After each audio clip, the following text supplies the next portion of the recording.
Hello, I'm going to give a quick guide on how steps and CFG scale can affect images, and then a way to use scripts to sort of automate testing with CFG scale and steps with ForgeUI. Okay, so let's go over some baseline stuff with settings and how it affects your images and stuff. Okay, so I'm going to be using a Excel checkpoint called Cyberrealistic Excel. I'll put a link in the description. I have a pretty basic prompt here. It's very short, to the point, right? A knight in corrupted armor, dark fantasy art, short, negative, just text, watermark, low quality, medium quality, blurry, censored, deformed, mutated text, right? It's pretty basic stuff just to get like a very baseline output for what we're doing here. So I just generated this image with DPM ++2M SDE Keras and 30 sampling steps, 896, 1152, and 5 is CFG scale. So first thing we're going to do is we're going to lock in the seed, this image, so that it will change very little and pretty much only based on the things that we change, right? So first thing I'm going to do is I'm going to change to Euler, and we're going to hit generate. Now you can see that the image is very different, but not necessarily worse or better, just very different. Okay, I'm going to go back to DPM 2M SDE. And the seed is the same, so if I were to hit generate now, I'll get that first image, but I'm not going to do that. I'm going to change. So I changed that one thing, Euler. Now I'm going to change our schedule type. We're going to change to automatic. I'll generate. Now this should be relatively similar to the first one. It is pretty similar. Now we're going to change sampling steps. We're going to do a few different tests here. We're going to try kind of going through the motions here. So we're going to go pretty low. We're going to go with 5. You know, it's like basically unformed, right? There's something there, but it's not really there. Okay, we'll go to 10. Okay. Now, this is, you know, arguably just bad, right? Like it's not very good, and it's got issues and all kinds of stuff, right? 15. Now this one is actually decent, but obviously it kind of has like it's just sort of less polished, less detailed, less, it's, you know, it's got some just like roughness to it that it's not ideal, right? So we'll go to 20. Now at this point we'll probably start seeing a lot less quality variation. You know, that's it, like it's a bit better, still not as good as the first one, but it's pretty good. And you'll see that the details about the image will also kind of fluctuate, right? Like it's not exact. Like it's not like it's following a set pattern, like this is what's going to happen. Those steps sometimes just change things, right? Like that's pretty significantly different, but like the overall quality didn't shift much. Go back to 30. Okay.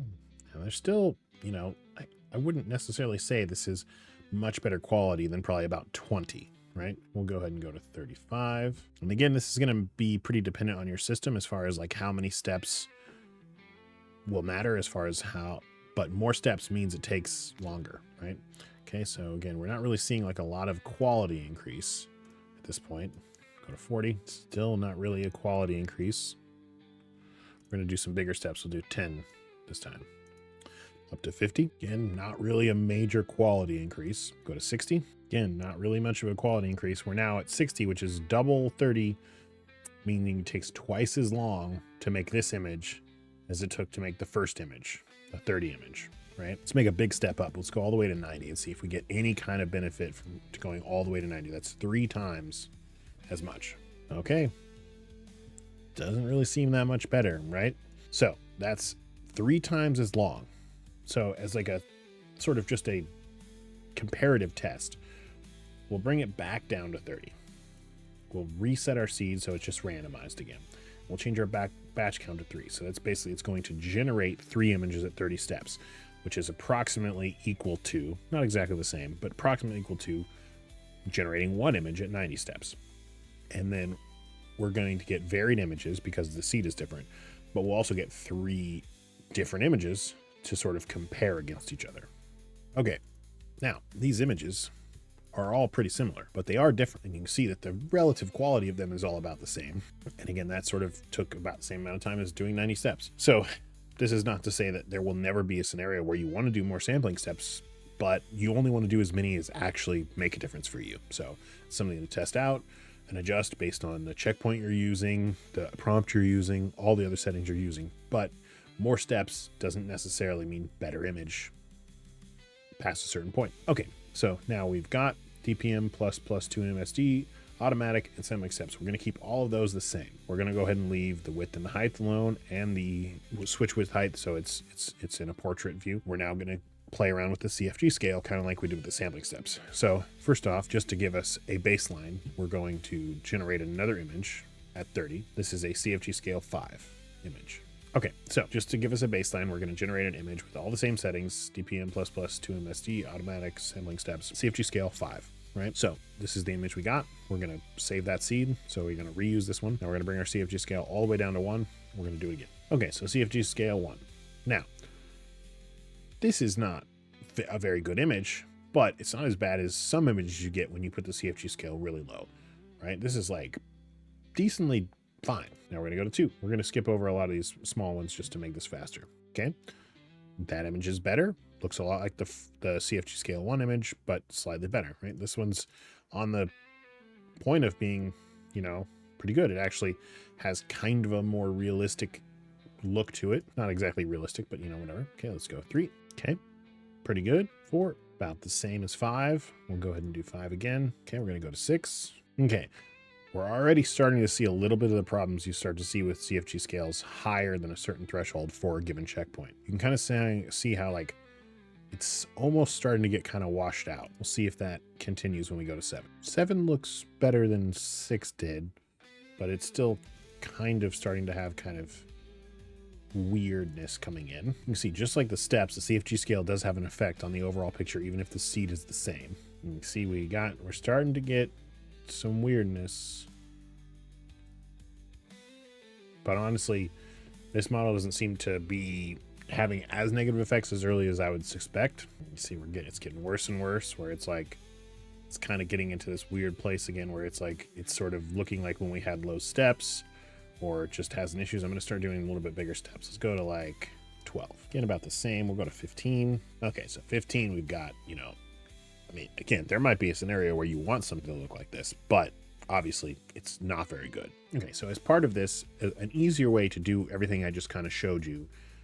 So like, for instance, you get a new checkpoint you want to test out. So generally speaking, find a good prompt, a negative prompt that you like, that is good for your workflow, right? If you're making anime stuff, if you're making realistic stuff, you're making digital art that you want to look like fantasy art, whatever, find the prompts that you sort of have like a baseline prompt that you can make something look good with, or want, generally speaking, to work. So this one right here is just fine for the testing purposes, right? I'm going to leave all of this stuff alone. I'm going to leave this here and 30 steps and DPM and CFG and all that stuff. I'm going to go down here all the way to the bottom where it says script. I'm going to click this, and I'm going to go to XYZ plot. And I'm going to go into this one, and I'm going to let's do CFG scale, right? And then what I'm going to do is I'm going to put 1, 2, 3, 4, 5, 6, 7, right? And then I'm just going to hit generate. I'm going to leave batch at 1, but I have that script run. Okay, so I had a random seed in, but I got this, which, as you can see, these images all have kind of a similar layout. That is because when you use something like this script function, it uses the same seed for all of the tests. This draw legend thing is what allows the images to have this the CFG scale above them right there, right? And you can also click this to say like make it randomized for all of them, or vary seeds by X or Y, so you know, like change by 1 or whatever. You know, there's so many options here for different things you can do. But as you can see, just like the test we were doing before, you know, as the CFG scale goes up, the image changes in ways that can be useful depending on what you're trying to do. But again, it's just like a much faster and more reliable way to test the system with the new checkpoint, right? Okay, so this is just like all the information I pretty much need right here in one go without having to do all those separate tests or like change the settings each time or things like that. And again, you can do most of the things that you could think of, pretty much anything really. So like if I go and look at things, I've got seeds, varying strength, steps, high-res steps, distilled CFG scale, which is for flux, but whatever. Prompt search and replace, sampler changes, prompt order, all kinds. You can pretty much test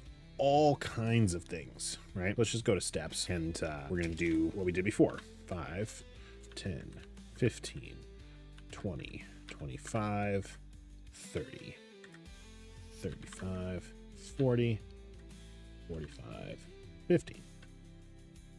Right? So that's going to be like 1, 2, 3, 4, 5, 6, 7, 8, 9, 10. That'll produce 10 images like this one did 7. Okay, so otherwise, it's all good. Hit generate. Okay, so Now we've got this thing right here where we got the step thing just like we had before, but again, essentially kind of automated, right?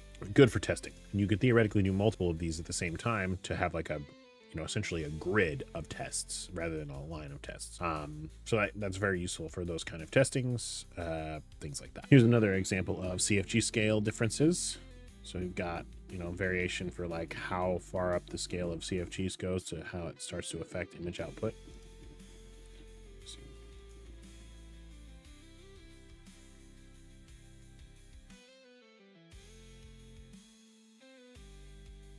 Thanks for watching. It'd be really cool if you liked and subscribed. It helps a lot with discoverability. Thank you.